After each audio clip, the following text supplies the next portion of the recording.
नमस्कार दोस्तों, स्वागत है आपका इस YouTube channel Sarvan GS classes में। पिछले क्लास में हम लोग चर्चा कर रहे थे अशोक स्तंभ के बारे में और अशोक के जो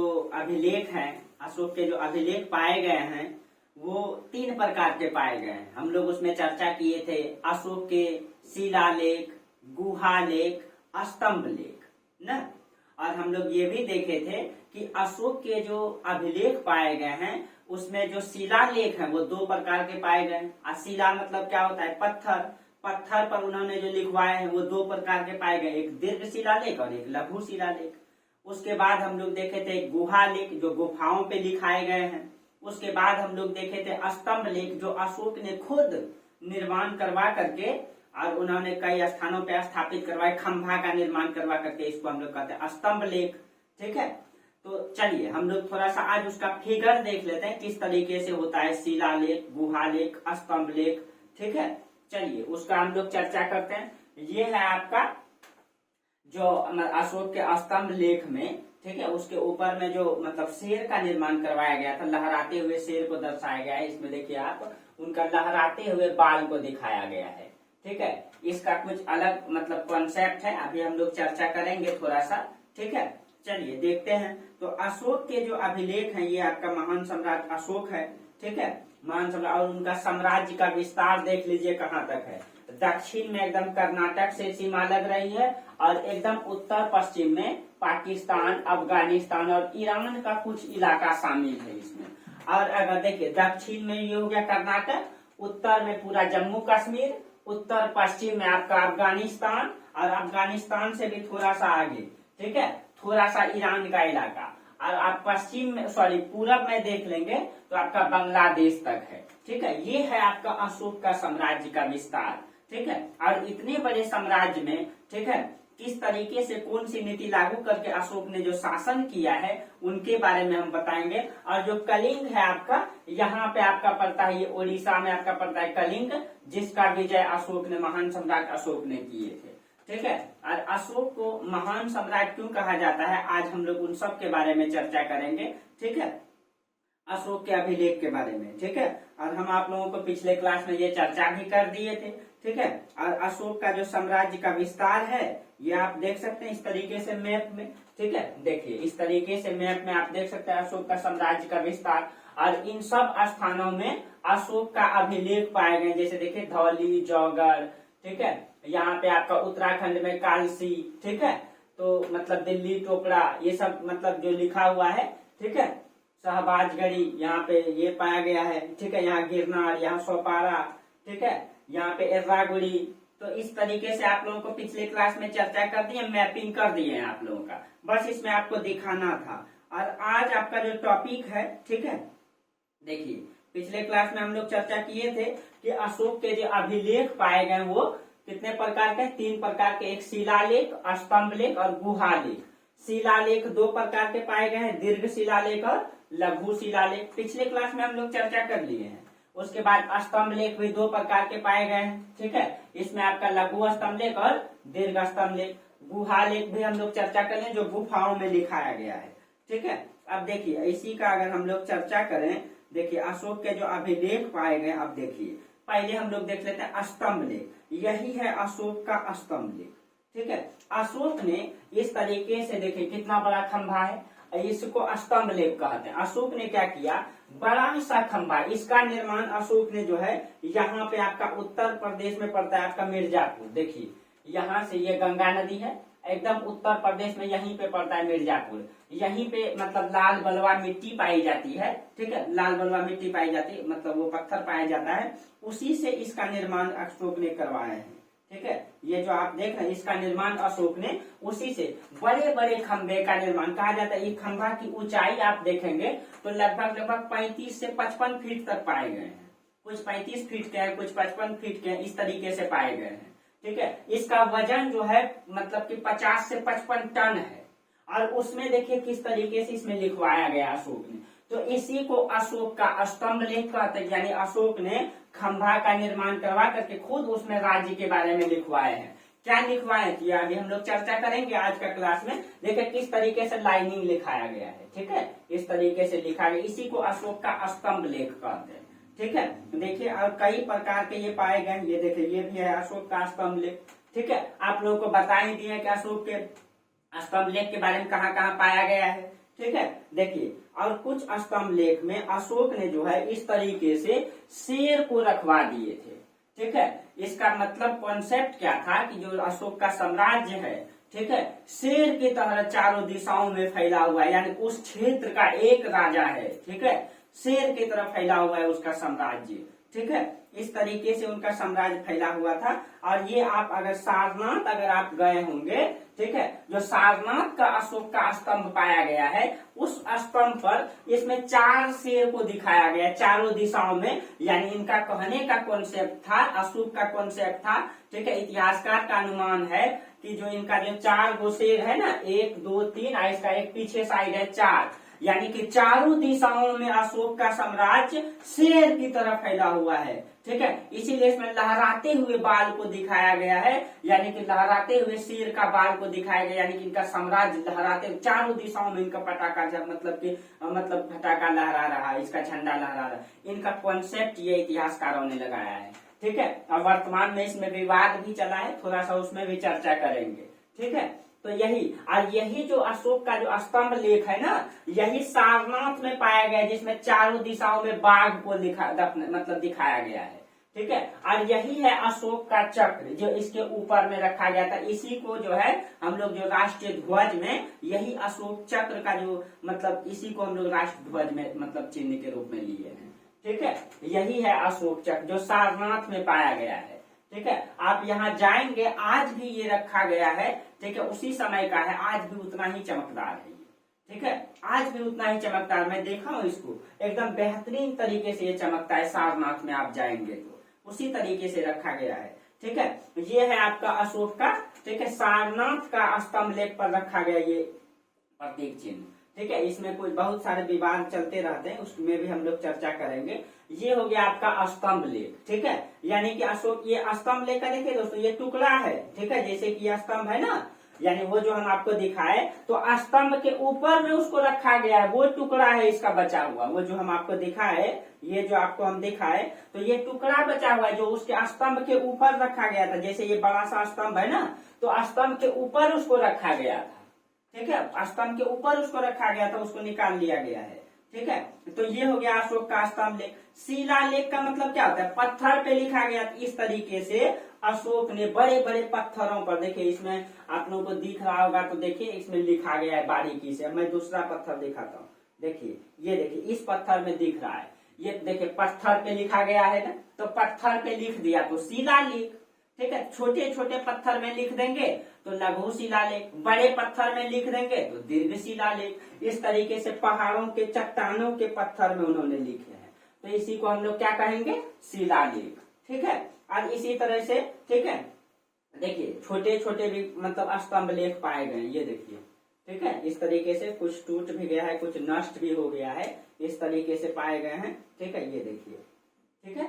अब देखिए तो ये हो गया आपका, तो आप ये हो गया आपका स्तंभ लेख, देखिए इस तरीके से पाया गया है, ठीक है। ये हो गया आपका स्तंभ लेख और स्तंभ के ऊपर में शेर को रखा गया। जो 4 वो शेर था जो चारों दिशाओं में था, वो सारनाथ में पाया गया है, ठीक है। जो आप लोग 5 रुपया का सिक्का में भी देखते हैं, ठीक है, पुराना वाला शायद 1 रुपया का सिक्का में भी वो आता था, ठीक है। अब देखिए गुहा लेख, गुहा मतलब क्या होता है, गुफाओं पे, ये देखिए यही है आपका बराबर की गुफा। जब आप जाइएगा बहुत ही बेहतरीन है, ठीक है, ये पूरा बराबर पूरा पहाड़ है और इस पहाड़ को जो है ना काट दिया गया है, अंदर से पूरा हॉल बना दिया गया है इसमें। और यहाँ पे देखिए, यहाँ पे लिखा गया है, यही गुफाओं में जो कुछ चीजें लिखे आदेश को लिखा गया, उसी को कहें गुहा लेख। इसको देखिए हम इस तरीके से दिखाते हैं, ये देखिए इस गुफाओं में देखिए यहाँ लिखा गया है ना, लिखा गया है। अगर आपको इसको अंदर से दिखाएं, देखिए किस तरीके से हॉल बना हुआ है, ठीक है। अब पूरी यहाँ वहां तक बना हुआ है, देखिए इस तरीके से किस तरीके से बना हुआ है ये हॉल, ठीक है। आप जाएंगे बहुत ही शानदार। सोचिए दोस्तों अशोक के काल का है, आप सोचिए इस दीवार को इतना प्लेन किया गया है, ठीक है, इतना प्लेन किया गया है कि आज जो टाइल्स बिछाते हैं उससे भी ज्यादा प्लेन दिखाई देता है, उससे भी ज्यादा प्लेन है, आप जाकर के देखिएगा। ठीक है, आप सोचिए उस समय मतलब ग्राइंडर मशीन तो था नहीं, आप सोचिए कैसे इसका निर्माण किया गया होगा। ठीक है, कैसे निर्माण, और ये अशोक के काल के हैं। ठीक है, और यहाँ पे बौद्ध भिक्षु रहते थे। ठीक है, इस तरीके से ये गुफाओं में जो है मतलब अभिलेख को लिखवाया गया है।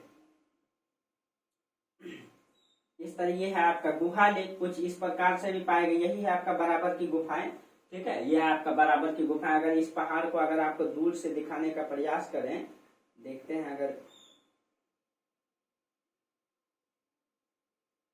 नहीं दूर का तो पिक्चर है नहीं। ठीक है, बस यही है आपका। ठीक है, कुछ इस प्रकार से भी मिले हैं अशोक के, कुछ इस प्रकार से भी पाया गया है। ठीक है, कुछ इस प्रकार से भी पाया गया है, पत्थरों पर लिखा गया, शिलाओं पर लिखा गया।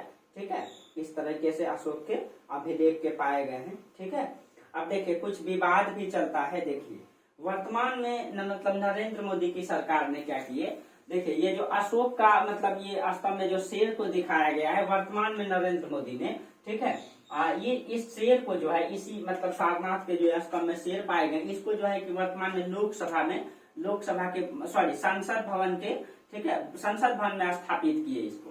तो इसी में ये विवाद चलता है कि ये जो शेर है ना, ये ज्यादा आक्रामक दिखा दिया गया है। ये देखिए इसकी तुलना में, जैसे देखिए इसमें ज्यादा आक्रामक शेर दिख रहा है, जबकि इसमें कम दिख रहा है। इसी में बहुत ज्यादा विवाद चल रहा था। ठीक है, तो आप लोग तो वो देखे ही, ठीक है, आप लोग तो न्यूज देखते ही ना, तो इसी में विवाद चल रहा था वर्तमान में कि नहीं ये शेर ज्यादा आक्रामक दिखा दिया गया है। ठीक है, तो वर्तमान में इस तरीके से ये देखिए इस तरीके से स्थापित किया गया था, इन दोनों की तुलना किया गया था। ठीक है, चलिए बाकी आप लोग न्यूज देखते ही रहते हैं, इसमें ज्यादा चर्चा करने की जरूरत है नहीं। ठीक है, हम लोगों को पढ़ाई से मतलब है। ठीक है, तो ये रहा आपका अशोक का, फिर से एक बार चर्चा करते हैं। ठीक है, तो देखिए ये हो गया आपका अशोक ने जो खंबा का निर्माण करवाए। ठीक है, तो ये हो गया आपका अशोक के स्तंभ लेख। ये बड़े बड़े खंबा है तो दीर्घ स्तंभ लेख, छोटे खंबा रहेंगे तो लघु स्तंभ लेख। ठीक है, अब उन्होंने जो पत्थर पे लिखवाए हैं, ठीक है, इस तरीके से चट्टानों में लिखवाए, पत्थरों में तो शिलालेख। तो बड़े पत्थर में लिखवाएंगे तो दीर्घ शिलालेख, छोटे पत्थर में लिखाएंगे तो लघु शिलालेख। ठीक है, अब उन्होंने जो गुफाओं में लिखवाए तो उसको कहेंगे गुहा लेख। इस तरीके से कल हम लोग इसका चर्चा किए थे। आज हम लोग चर्चा करेंगे कि अशोक ने जो इसमें लिखवाए हैं, कौन सा लाइन में क्या लिखवाए हैं, ये आज हम लोग चर्चा करेंगे। तो चलिए हम लोग आगे चर्चा करते हैं इसमें। ठीक है, कि कौन सा अभिलेख में, ठीक है, क्या लिखवाए हैं। जैसे हम लोग कल चर्चा किए थे दीर्घ शिलालेख, उसकी संख्या कितना है, 14 है। ठीक है, कितने स्थानों में स्थापित किए हैं, 8 स्थानों में, वो तो आप लोग समझ ही गए हैं। ठीक है, दीर्घ स्तंभ लेख की संख्या कितनी है, संख्या 7 है। कितने स्थानों में निर्मित किए गए, 6 स्थानों में। तो आज हम लोग उन सब के बारे में चर्चा करते हैं। चलिए हम लोग बोर्ड में देखते हैं, तब इससे आगे जो है हम लोग बोर्ड में चर्चा करते हैं। चलिए तो हम लोग जो है अब बोर्ड में इसको आज हम लोग पूरा देखते हैं, अशोक के स्तंभ लेख, दीर्घ शिलालेख और उसके बारे में। चलिए हम लोग देखते हैं अशोक की धम्म नीति के बारे में। ठीक है, एक सेकंड दोस्तों।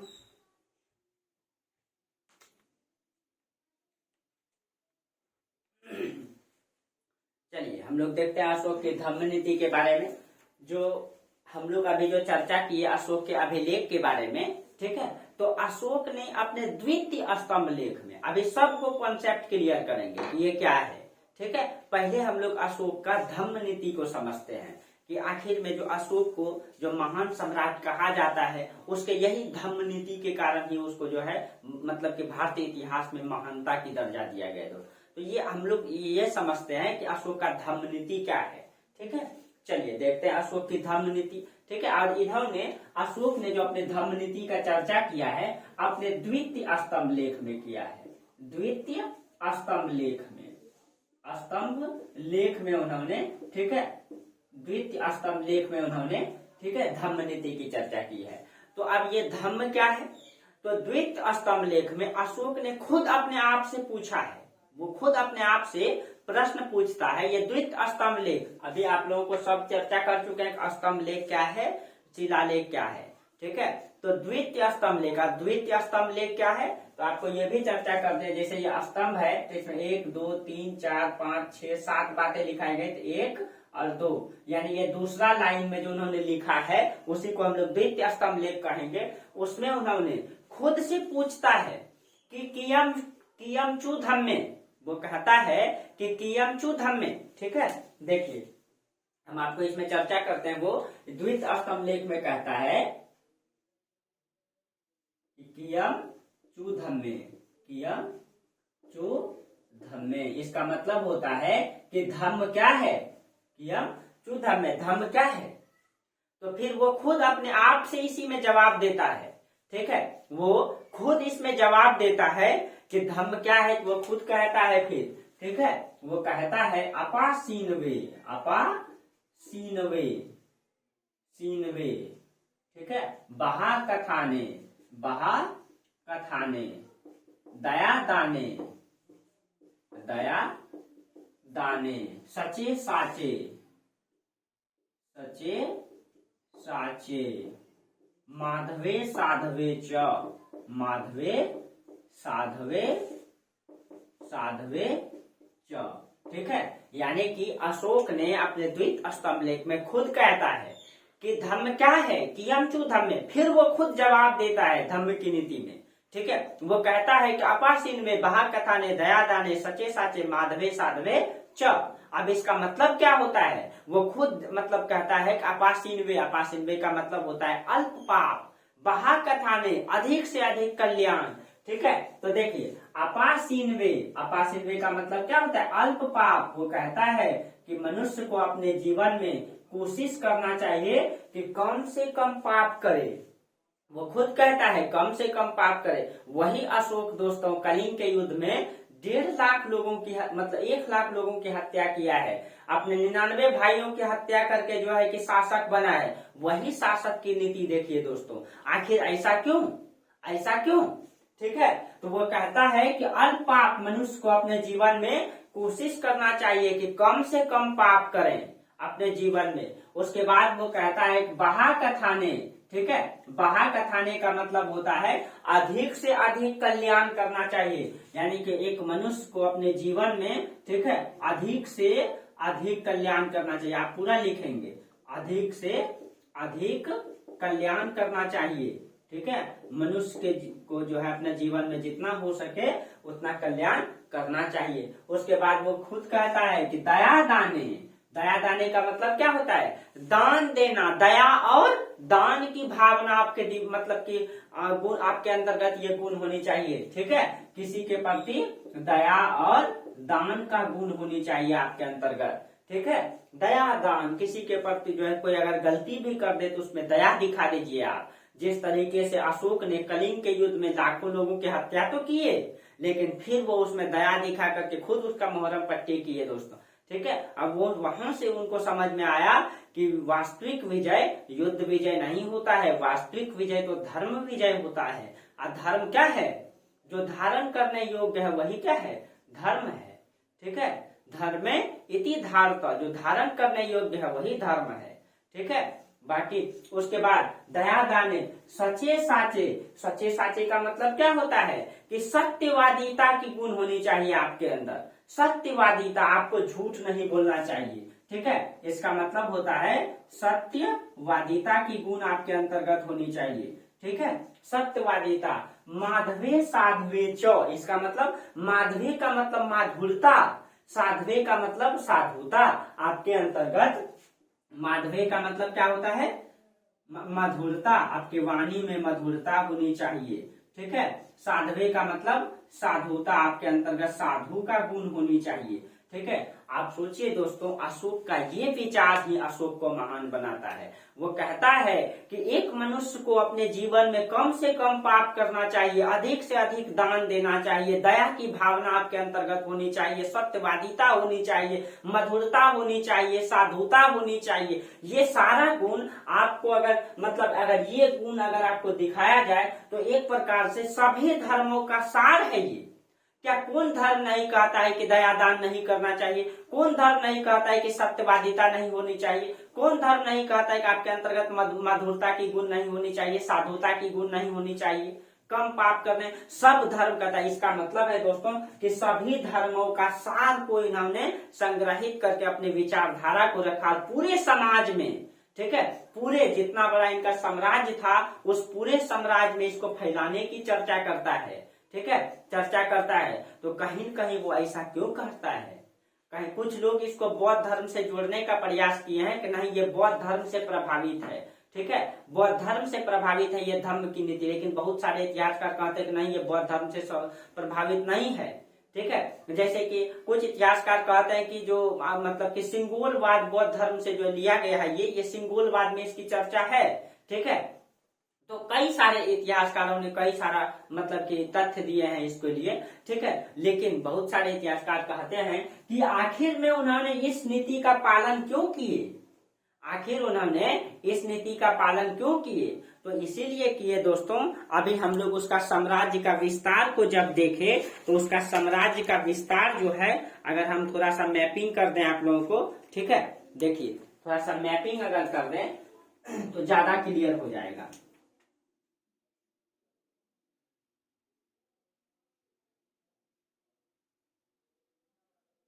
ये देखिए उनका जो साम्राज्य का विस्तार है, ठीक है, उनका साम्राज्य का विस्तार का अगर हम मैपिंग कर दें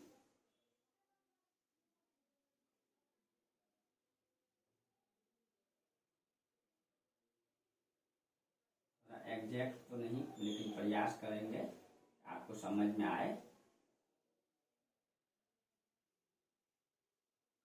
ये हो गया आपका भारत, ये हो गया आपका, अब इधर थोड़ा सा मिटा देते हैं, ये हो गया आपका पाकिस्तान,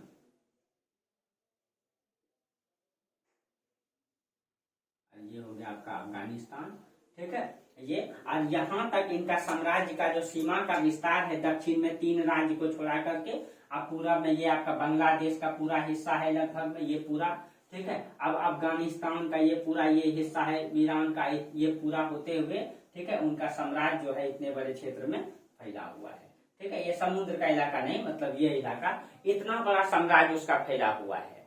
ठीक है, और इतने बड़े यानी कि पश्चिम में अफगानिस्तान ईरान तक है, ईरान तक सीमा जाता है उसका। ठीक है, और इतने बड़े भौगोलिक क्षेत्र में अशोक जानता है, कहते हैं ना दोस्तों, जो मतलब जो एक बेहतर योद्धा होता है ना, वो अपने विषम परिस्थिति में अपने परिस्थिति को देखते हुए, अपने संसाधन को देखते हुए जो बेहतर निर्णय ले पाता है, वही एक बेहतर योद्धा होता है दोस्तों। और आप भी अपने जीवन में, ठीक है, आप भी अपने जीवन में बेहतर निर्णय लेने की क्षमता रखें। जाने इतिहास को पढ़ के कि सिकंदर भी युद्ध को जो है कि हारे हुए युद्ध को जीत लिए थे। क्यों? क्योंकि उनको सिकंदर को मतलब सिकंदर महान नहीं थे दोस्तों, सिकंदर का दृढ़ संकल्प महान था, जो इसको महानता मतलब महान होने के लिए मजबूर कर दिया। वही बात है, क्योंकि सिकंदर ने अपने विषम परिस्थिति को देखते हुए, अपने संसाधन को देखते हुए बेहतर निर्णय लेने की क्षमता था उसमें। वही गुण आप में भी, हम में भी, हर व्यक्ति में अगर वो गुण समाहित हो जाता है तो वो कहीं न कहीं बेहतर निर्णय और संसाधन को देखते हुए जो निर्णय लेता है वही व्यक्ति एक दिन सफल होता है। तो यही चीज अशोक में है। अशोक जानते हैं कि इतने बड़े मतलब के क्षेत्र में न तो उस समय संसाधन परिवहन की बहुत अच्छी व्यवस्था, मतलब हवाई जहाज तो है नहीं, ठीक है, कि तुरंत स्पीड से मतलब अभी मतलब मान लीजिए दक्षिण भारत में दंगा हो जाए, तुरंत चल जाता है कि हवाई जहाज चल जाता है, सैनिक चल जाता है। आपको पता है 26/11 अटैक हुआ था, तो मुंबई में जब हमला हुआ था तो यहाँ से फोर्स चल गया था, उसमें भी लेट हो गया था, लेकिन तुरंत हम लोग चल जाते हैं हेलीकॉप्टर लेकर के। लेकिन उस समय अगर विद्रोह होता तो उनकी राजधानी यहाँ, मगध का जो साम्राज्य की राजधानी यहाँ है पाटलिपुत्र, ठीक है, पाटलिपुत्र। अब यहाँ से वो दक्षिण में अगर विद्रोह करेगा तो उसको संभाल पाएगा? नहीं संभाल पाएगा। यहाँ विद्रोह करेगा, संभाल पाएगा? और अशोक ने अपने जीवन में कई सारा विद्रोह देखे थे, आपको बताए थे कि तक्षशिला का विद्रोह दबाने के लिए वही गए थे। उज्जैन में उन्होंने विद्रोह को देखा था, उज्जैन में और जब तक्षशिला में विद्रोह हुआ था पाकिस्तान का क्षेत्र में तक्षशिला में, तो वहां के जनता ने सीधा इनकार कर दिया था कि हम गवर्नर के अंतर्गत नहीं रहेंगे। बिंदुसार के समय जब विद्रोह हुआ था, गवर्नर के अंतर्गत रहने से इनकार कर दिया था जनता। तो अशोक जानते थे कि इतनी बड़ी भूभाग में हम तलवार के बल पे शासन नहीं कर सकते हैं। और इस समय जो है धर्म, जाति, संप्रदाय, मतलब जो वर्ण व्यवस्था है वो जाति व्यवस्था में जाति, उपजाति में, समाज में कर्मकांड फैल चुका है। ठीक है, यानी कि पूर्ण रूप से शूद्रों को अधिकार नहीं है। ठीक है, मतलब बहुत सारा कर्मकांड समाज में फैल चुका है। और इस परिस्थिति में अशोक अगर तलवार के बल पे शासन करना चाहते, जहाँ की रंग रूप वेशभूषा अलग है हर क्षेत्रों का, इधर यूनानी प्रभाव है, इधर दक्षिण का प्रभाव है, इधर कुछ और भाषा है, कहीं जनजाति रहती, इतने बड़े भूभाग में ठीक है तलवार के बल पे शासन करना आसान नहीं था। और बखूबी अशोक ये समझ चुके थे। क्यों? क्योंकि जब वो कलिंग के एक छोटा सा युद्ध मतलब युद्ध को लड़े थे, छोटे से क्षेत्र को जीतने के लिए, तो उसमें 1 लाख लोगों की हत्या हुई थी। तो अशोक समझ गए थे कि अब जो है हम इतने बड़े भूभाग में तलवार के बल पे शासन नहीं कर सकते, इसीलिए उन्होंने युद्ध विजय से बेहतर समझा धर्म विजय। और इसीलिए उन्होंने धर्म की नीति को अपनाया कि जो है ऐसा लोगों में विचार उत्पन्न कर देंगे कि वो खुद हमारे ऊपर जो है प्रभावित हो जाएगा, हमारे विचार के नीचे वो झुक जाएगा और हमारे खिलाफ कभी विद्रोह नहीं करेगा। इसीलिए वो ठीक है खुद जो है इन चीजों को मतलब युद्ध को त्याग करके ठीक है सेना का मतलब बर्खास्त, सेना को नष्ट नहीं किए थे, अपने सैनिकों को नष्ट नहीं किए थे, उसका चर्चा कहीं नहीं है। ठीक है, लेकिन उन्होंने युद्ध विजय को त्याग दिए थे। कब? कलिंग के युद्ध के बाद। ठीक है, और वो बौद्ध धर्म को स्वीकार कर लिए थे और उन्होंने ये जो धर्म की नीति को अपनाए। ठीक है, और इस धर्म की नीति का पूरा प्रचार करवाने के लिए पूरे भारत के नहीं आसपास के पड़ोसी राज्यों में भी वो धर्म की प्रचार की चर्चा करते हैं। अभी आपको चर्चा करेंगे इसके बारे में। तो कहीं न कहीं अशोक जो है अपने परिस्थिति में बेहतर निर्णय लेने में जो है कि बहुत बड़ी भूमिका निभाई थी, इसीलिए उन्होंने ये अखंड भारत में शासन कर पाए थे। दोस्तों, इतना आसान भी नहीं था इतने बड़े भूभाग में शासन करना। ठीक है, इसलिए अशोक जानते थे कि हम तलवार के बल पे शासन नहीं कर सकते, इतने बड़े भौगोलिक क्षेत्र में इतने बड़े प्रशासन को चलाना आसान नहीं था। इसीलिए अशोक जो है धर्म की नीति को लागू करता है। वो समाज में हर व्यक्तियों में ये विचार को फैलाना चाहता है ताकि वो विचार के सामने झुक जाए। वो अगले राजा को समझाने का प्रयास करता है कि अपासीन वे अल्प पाप करने का प्रयास कीजिए, अगर युद्ध करेंगे तो वहां लाखों जनता की मृत्यु होगी, पाप होगा। वो दूसरे राजा को समझाने का प्रयास करते हैं। ठीक है, वो कहता है कि महाकथा ने अधिक से अधिक कल्याण कीजिए। वो राजा में दूसरे राजा में ये विचार को फैलाता है ताकि इनके खिलाफ वो राजा विद्रोह न करे। आप सोचिए दोस्तों किस तरीके से, इसीलिए अशोक को महान सम्राट कहा जाता है। वो अपने परिस्थिति में ठीक है जो बेहतर निर्णय ले पाता है ना, वही एक दिन महान बनता है, वही इतिहास के पन्नों में नाम दर्ज करा पाता है। तो अपने परिस्थिति को देखते हुए, अपने संसाधन को देखते हुए निर्णय लेना चाहिए दोस्तों। ठीक है, आप भी अपने जीवन में ये चीजें सीखें इतिहास से। ठीक है, कि सिकंदर भी एक दिन युद्ध हार करके जीते थे क्योंकि उन्होंने दृढ़ संकल्प ने उनको जिताया, न कि सिकंदर ने युद्ध को जीता। ठीक है, तो ये चीजें होती है। आप भी अपने दृढ़ संकल्प से, अपने निर्णय से एक न एक दिन जरूर जीतेंगे, लेकिन आपका संकल्प और निर्णय बेहतर होनी चाहिए। ठीक है, अपने संसाधन को देखते हुए। ठीक है, तो ये चीजें चर्चा की है। और देखिए इसका चर्चा कहाँ है? द्वितीय स्तंभ लेख में। ठीक है, बाकी आप लोगों को जहां कमी दिखाई दे, ठीक है, आप लोग चर्चा मैसेज जरूर कीजिए, फिर हम आगे इसके बारे में चर्चा करेंगे। ठीक है, अब देखिए इसका जो धम्म नीति जो लिखा गया है, ठीक है, अब मतलब जो दीर्घ स्तंभ लेख है उसमें जो चर्चा की गई हम उन सब के बारे में चर्चा करते हैं। ठीक है, अभी हम आपको अब बताते हैं कि कौन सा स्तंभ लेख में कहा क्या क्या लिखा गया है। चलिए, ये आपको समझ में आ गया होगा धम्म के बारे में। ठीक है, धम्म के बारे में समझ में आ गया होगा, बाकी आपको नोट्स में मिल जाएगा।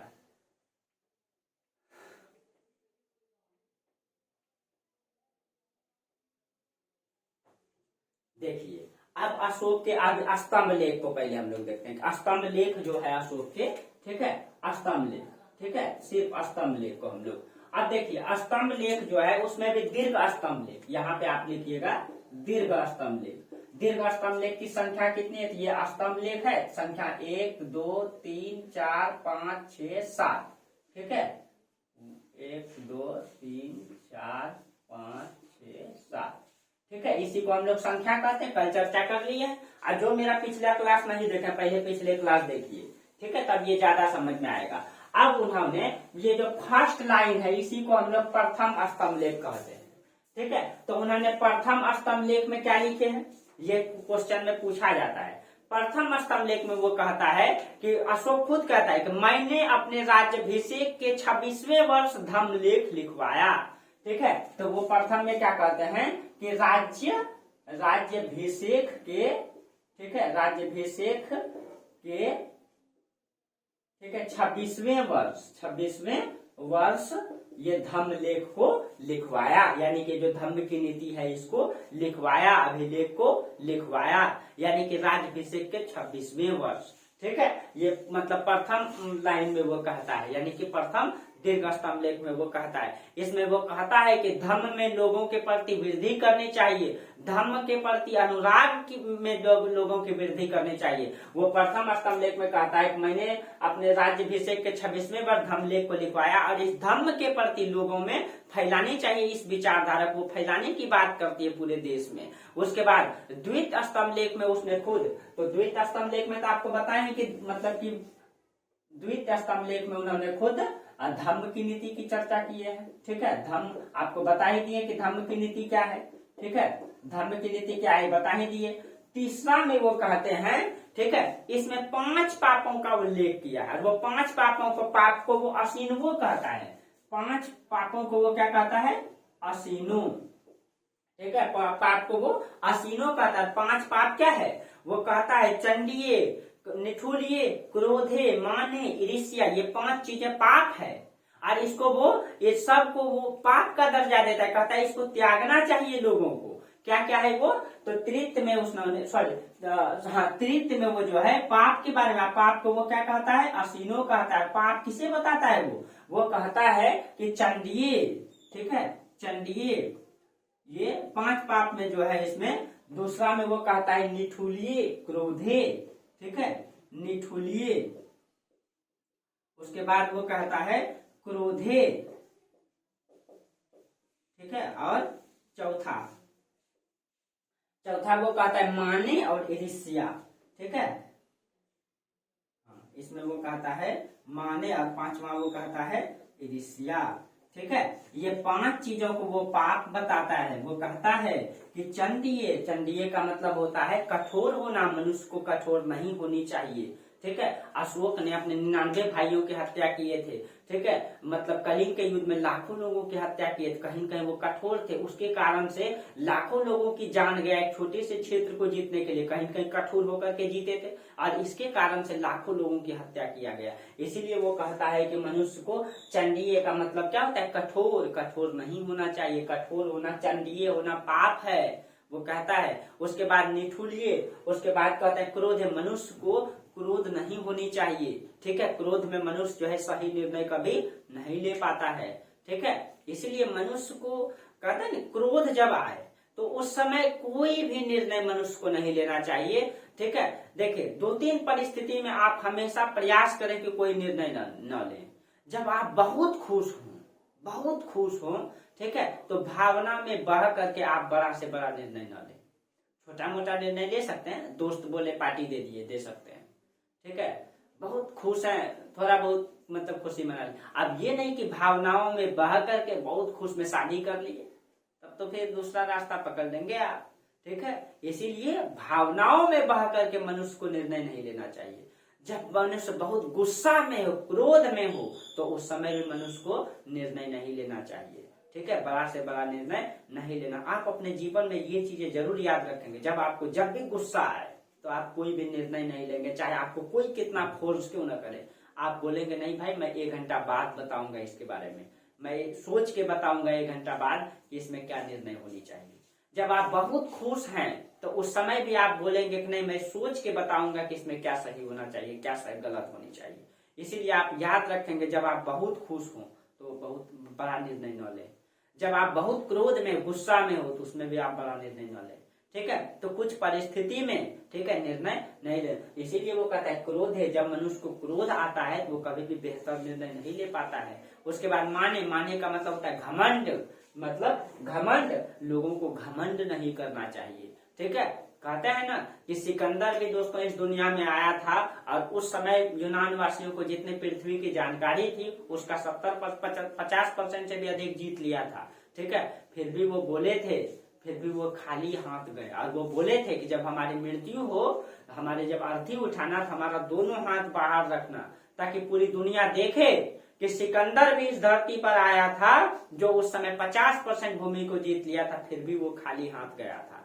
इसीलिए घमंड दोस्तों किसी को नहीं करना चाहिए, ठीक है। सब चीजें ये प्रकृति की है, बस है ये जो मनुष्य रूपी जो मोह माया है ना, ये हमको बांध के रखता है, आपको बांध के रखता है, ठीक है। और इस पृथ्वी पर आते हैं बहुत जो मतलब हर मनुष्य कुछ ना कुछ संपत्ति जुटा करके जाता है, लेकिन ये यहीं रह जाता है, इसी पृथ्वी पे रह जाता है, ले करके कोई नहीं जाता है। इसीलिए मनुष्य को कभी घमंड नहीं करनी चाहिए, ठीक है आपको। उसके बाद ईर्ष्या, ईर्ष्या तो आप समझते ही हैं, ठीक है, कि लोगों को ईर्ष्या नहीं करनी चाहिए, ठीक है। ये 5 चीजों को वो पाप बताता है। तो याद रखिएगा कि तृतीय स्तंभ लेख में, तृतीय दीर्घ स्तंभ लेख में वो 5 पापों की चर्चा करता है, ठीक है। अब देखिए अब चौथा, ठीक है, अब देखिए चौथा थोड़ा सा बड़ा है, इसमें एक रज्जुक नाम का अधिकारी की नियुक्ति करता है वो, ठीक है, रज्जुक, ठीक है, ये रज्जुक नाम की अधिकारी है, इसकी नियुक्ति करता है।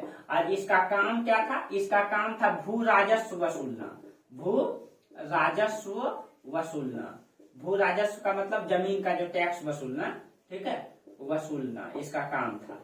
लेकिन वो कहता है, ठीक है, मैंने रज्जुक की नियुक्ति कर दिया और मैंने इसको न्याय का भी अधिकार दिया है, ठीक है। यानी कि अब राजा के अलावा ये भी न्याय करेगा। देखिए ये जो रज्जुक नाम का अधिकारी होता था, ये गांव गांव में जा करके खेत का जो टैक्स होता था जमीन का, उसको वसूलता था। तो ये हर चीजों को समझता था, गांव को ये समझता था। इसीलिए और इनको जो है विचारधारा से प्रभावित, इनको मतलब पहले तो इनको धर्म की विचारधारा से प्रभावित कर दिया जाता था। उसके बाद कोई भी रज्जुक को वो कहता है कि मैंने रज्जुक की मतलब नियुक्ति करके, ठीक है, मैं निश्चिंत हो गया हूँ। उस प्रकार जिस प्रकार से एक माँ अपने बच्चों को दाई माँ को या दासी को सौंप करके निश्चिंत हो जाता है, उसी प्रकार से मैं भी अपने रज्जुक की नियुक्ति करके मैं भी इस साम्राज्य से निश्चिंत हो गया हूँ। इसका मतलब क्या है? इसका मतलब है कि इसको न्याय का भी अधिकार दे दिया और बोला कि समाज में अगर कोई गलती करे तुम उसके लिए न्याय कर सकते हो। राजा कितना दौड़ेगा, छोटा छोटा बातों पे कितना हमेशा पंचायती करने जाएगा। इसीलिए वो कहता है कि मैं रज्जुक की नियुक्ति करके मैं भी निश्चित हो गया हूँ। इसका मतलब ये नहीं दोस्तों कि रज्जुक को सब अधिकार दे दिया, नहीं, ठीक है, परिस्थिति के अनुसार काम करते थे वो, ठीक है। अभी प्रशासन जब बताऊंगा तब आपको चर्चा करूंगा इसके बारे में, ठीक है। तो इसमें वो रज्जुक नाम के अधिकारी की नियुक्ति करता है और इसी में वो कहता है दोस्तों, ठीक है, इसी में वो समान न्याय की बात करता है, ठीक है। वो रज्जुक को कहता है कि हर परिस्थिति में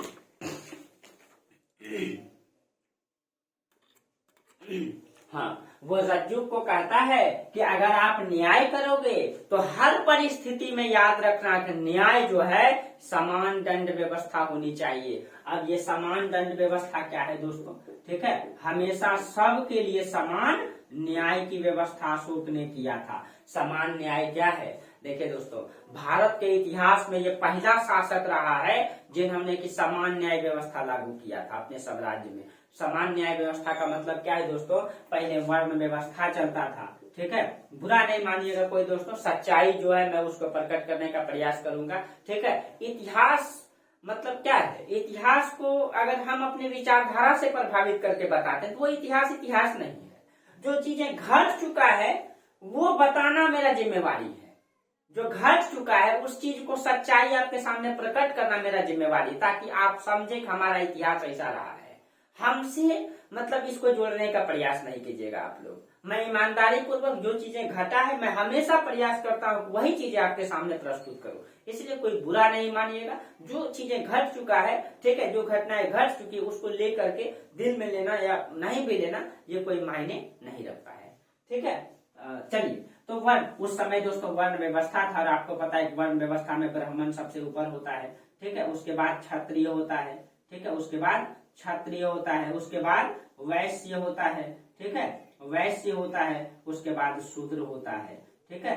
4 वर्ण व्यवस्था है। शूद्रों को कहा जाता है दोस्तों, ठीक है, ये तीनों का सेवा करना पड़ता था, इन तीनों का, और इसको समाज से बाहर रखा जाता था। कहा जाता है कि ब्राह्मण वर्ग अगर सबसे बड़ा किसी की हत्या कर देता था तो उनको सबसे बड़ा अगर दंड मिलता था तो राज से निकाला जाता था, ठीक है, राज से निकाला जाता। अगर ये किसी की हत्या भी कर देगा तो इसे बिल्ली की मौत के समान इसको सजा दिया जाता था, ठीक है। और इन सब को, क्षत्रिय वर्गों को भी कुछ विशेषाधिकार था, वैश्यों को भी, लेकिन कहा जाता है कि शूद्र वर्ग अगर वैद को सुन लेता था या ओम का उच्चारण कर लेता था तो इनके कान में शीशा पिघला करके डाल देने का प्रावधान था, इनको खौलते हुए तेल में डाल देने का प्रावधान था, इसको समाज में आने मतलब घुसने की प्रावधान नहीं था, इसकी गला में घड़ा बांध दिया जाता था ताकि वो थूके तो उसी घड़ा में थूके, क्योंकि वो धरती में थूकेगा तो धरती अपवित्र हो जाएगा, ऐसा माना जाता था। उसके पीछे में झाड़ू बांध दिया जाता था ताकि वो चले तो अपना पैर का निशान मिटाते हुए चले, ताकि वो चलता है, उनका मानना था वो चलता है शूद्र वर्ग तो धरती अपवित्र हो जाती है। इस तरीके से समाज में कर्मकांड छुआछूत फैला हुआ था। और इस परिस्थिति में, ठीक है, और ब्राह्मण वर्गों को विशेष अधिकार मिला हुआ था, उसको किसी भी हाल में मृत्यु दंड नहीं मिलता था कभी भी, चाहे वो कोई भी काम कर देगा उनको मृत्यु दंड कभी नहीं मिलता था। और शूद्र वर्ग अगर ओम का उच्चारण कर देगा तो उनको खौलते हुए तेल में डाल देने का प्रावधान।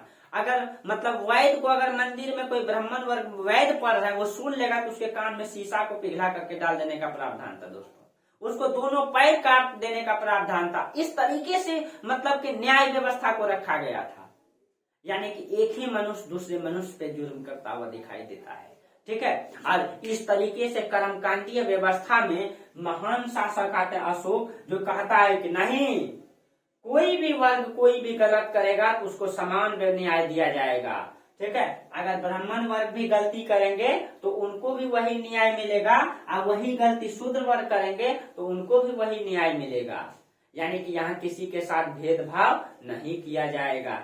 आप सोच सकते हैं दोस्तों उस परिस्थिति में, ठीक है, उस परिस्थिति में आप अगर आप अपने आप को सोचिए, अपने समाज को सोचिए।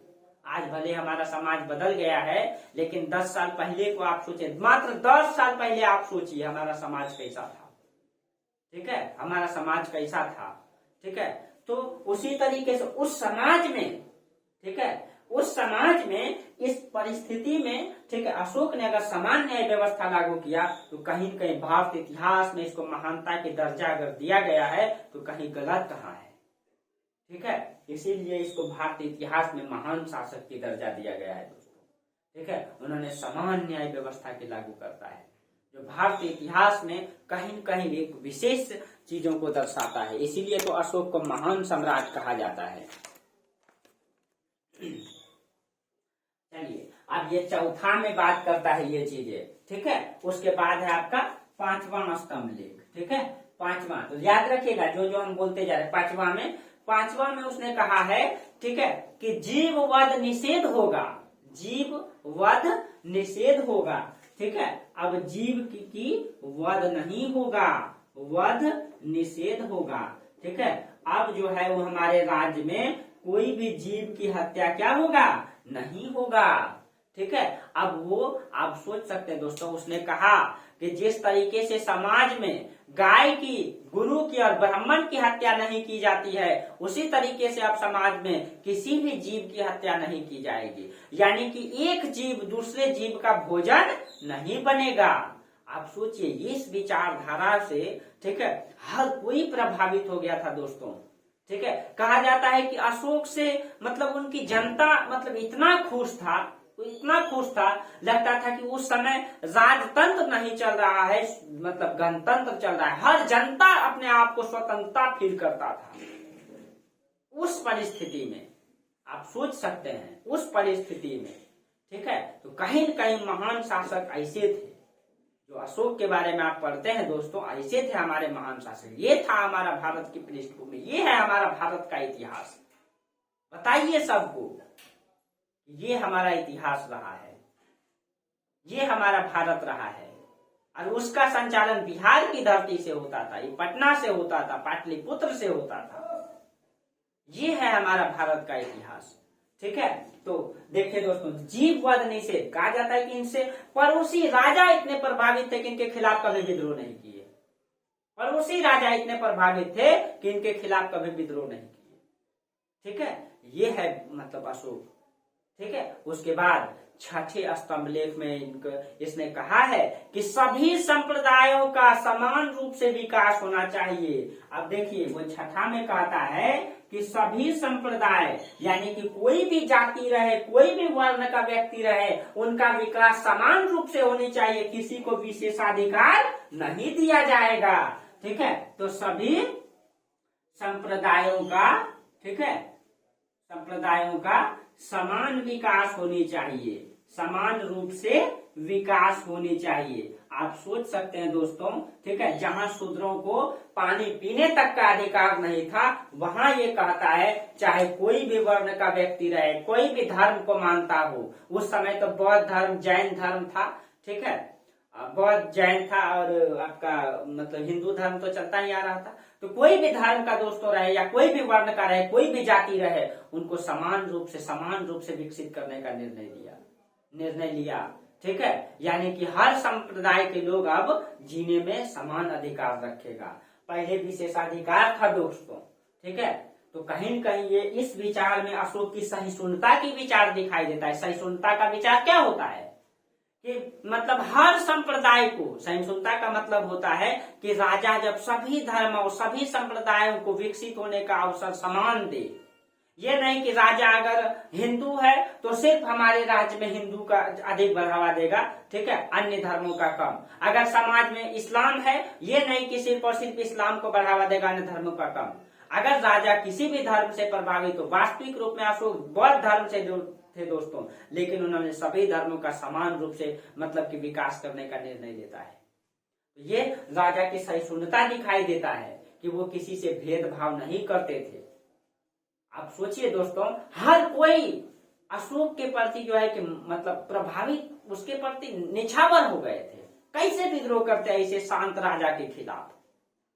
गांधी जी को अंग्रेज डंडा चलाते थे तो और कहते थे मार लीजिए, अंग्रेज पीछे हट जाते थे, क्या मारे, मर जाएगा नहीं दोस्तों। उनका विचार था ऐसा, दृढ़ संकल्प होकर के वो खड़े रहे और कहीं कहीं आजादी तक डटे रहे। ठीक है, आजादी तक डटे रहे। तो ये चीजें होती है। ठीक है, तो ऐसे थे महान सम्राट अशोक।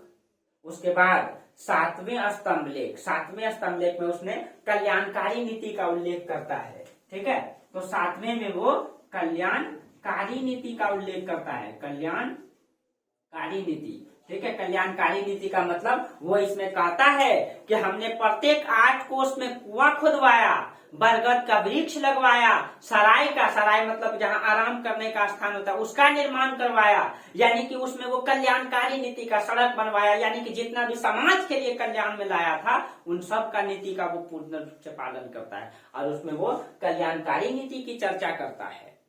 तो ध्यान में रखिएगा दोस्तों, ये चीजें रचने का कहाँ है।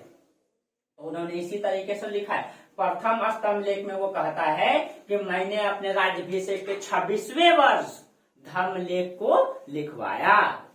द्वितीय में वो धर्म की नीति का उल्लेख करता है।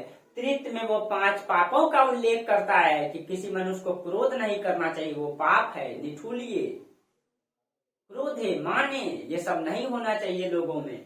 ठीक है, चतुर्थ में वो रज्जुक की नियुक्ति की बात करता है, समान न्याय की बात करता है। ठीक है, और 5वें में वो क्या करता है, जीव हत्या निषेध होगा। अब हमारे राज्य में कोई भी जीव, एक जीव दूसरे जीव को नहीं खाएगा। 6ठे में वो सभी संप्रदाय का यानी कि सहिष्णुता की नीति दिखाई देती है और 7वें में वो कल्याणकारी नीति का उल्लेख करता है। यही क्वेश्चन पूछा जाएगा आपसे कि बताइए कि दीर्घ स्तंभ लेख में, ठीक है, कौन सा सहिष्णु, या पूछ देगा सहिष्णुता की विचारधारा अशोक के किस स्तंभ लेख में दिखाई देता है। दीर्घ स्तंभ लेख, लघु स्तंभ लेख, लघु शिलालेख, दीर्घ शिलालेख, गुहा लेख, इनमें सभी नन। तो आपको यही चीजें ध्यान में रखना है। ठीक है, यही चीजें ध्यान में रखना है। बीपीएससी इस तरीके से क्वेश्चन पूछेगा, एकदम बारीकियों में ध्यान दीजिए आप। ठीक है, बारीकियों में ध्यान दीजिए। चलिए, ये था आपका अशोक के दीर्घ स्तंभ लेख। ठीक है, अब आप लोगों को समझ में आया होगा कि अशोक को महान सम्राट अशोक क्यों कहा जाता है। ठीक है, चलिए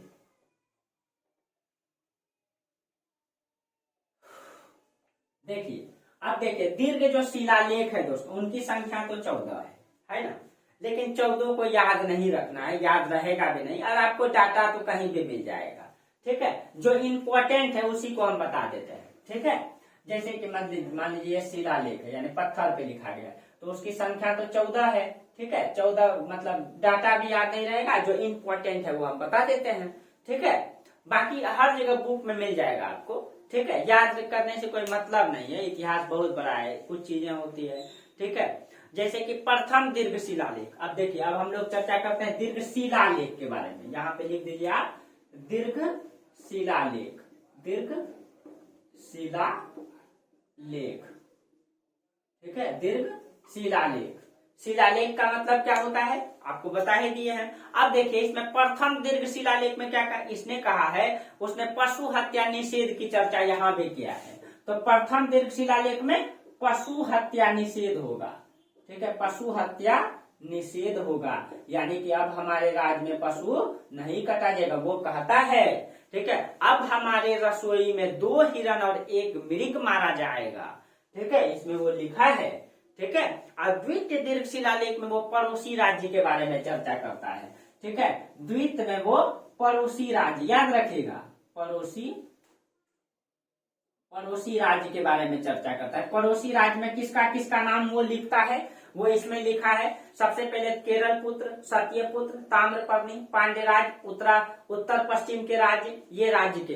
अब देखिए, अब वो केरल पुत्र कहता है, इसका मतलब केरल पुत्र मतलब ये चेर। ठीक है, चेर। यहाँ पे आपका पांड्य, तमिलनाडु में पांड्य। ठीक है, इसके ऊपर में चोल। ठीक है, इसको वो जो है, इस 3 को राज्य को वो मतलब कि पड़ोसी राज्य कहता है। इसका मतलब ये 3 गो क्षेत्र जो है इसके राज्य में नहीं था, इसके अंतर्गत नहीं था, इसका पड़ोसी था न। इसी से पता चलता है कि ये क्षेत्र को अशोक ने नहीं जीते थे, क्योंकि उन्होंने अपने शिलालेख में खुद लिखा है। ठीक है, खुद लिखा है, इसीलिए पता चलता है कि अशोक ने अपने ये दक्षिण का क्षेत्र को नहीं जीते थे। ठीक है, चलिए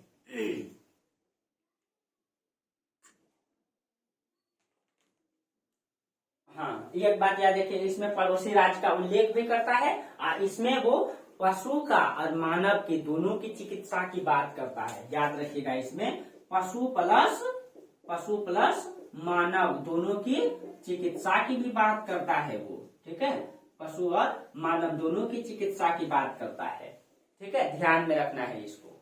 उसके बाद तृतीय दीर्घ शिलालेख में इसमें जो है रज्जुकों की नियुक्ति की बात करता है। वहां पे जो हम बताए चतुर्थ में करता है, यहाँ तृतीय में करता है। ठीक है, ये जो है यहाँ पे तृतीय में, ठीक है, रज्जुक की नियुक्ति की बात करता है, रज्जुक की नियुक्ति की बात करता है।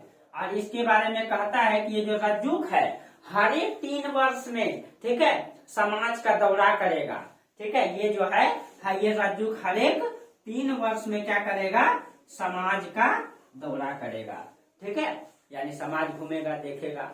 ठीक है, उसके बाद हम डायरेक्ट बताते हैं 5वें दीर्घ शिलालेख। ठीक है, 5वें में वो इसमें महामात्र की नियुक्ति की बात करता है। ठीक है, महामात्र को वह कैदियों को मुक्त करने का अधिकार भी देता है। ठीक है, यानी कि महामात्र का मतलब ये जो धर्म, देखिए यहाँ पे महामात्र की नियुक्ति, ये महामात्र कौन है, ठीक है, नियुक्ति की वो बात करता है। ये महामात्र जो है, जो धर्म की प्रचार प्रसार करेगा। कहा जाता है कि इस विचारधारा को फैलाने के लिए, अपने धर्म की विचारधारा, अपने 5 पाप जो उन्होंने बताया, इन विचारधारा को फैलाने के लिए वो धर्म महामात्र की नियुक्ति करता है। यानी कि वो विचारधारा के ज्ञानी लोगों को समाज में भेजता है और कहता है कि जाइए आप इन विचारधाराओं को फैलाइए। वो कहता है कि ये विचारधारा हमारे पड़ोसी राज्यों को भी सीखने के लिए मिलना चाहिए। वो पड़ोसी राज्य में भी बताने का प्रयास करता है इस चीजों को, इसीलिए पड़ोसी राज्य ने इसके खिलाफ कभी विद्रोह ही नहीं किया। ठीक है, विद्रोह ही नहीं किया, इसके समय विद्रोह का प्रमाण ही नहीं मिलता है। तो ये होनी चाहिए दोस्तों विचारधारा, ये होनी चाहिए मतलब कि विषम, मतलब अपने संसाधन को देखते हुए, अपने परिस्थिति को देखते हुए बेहतर निर्णय लेने की कला।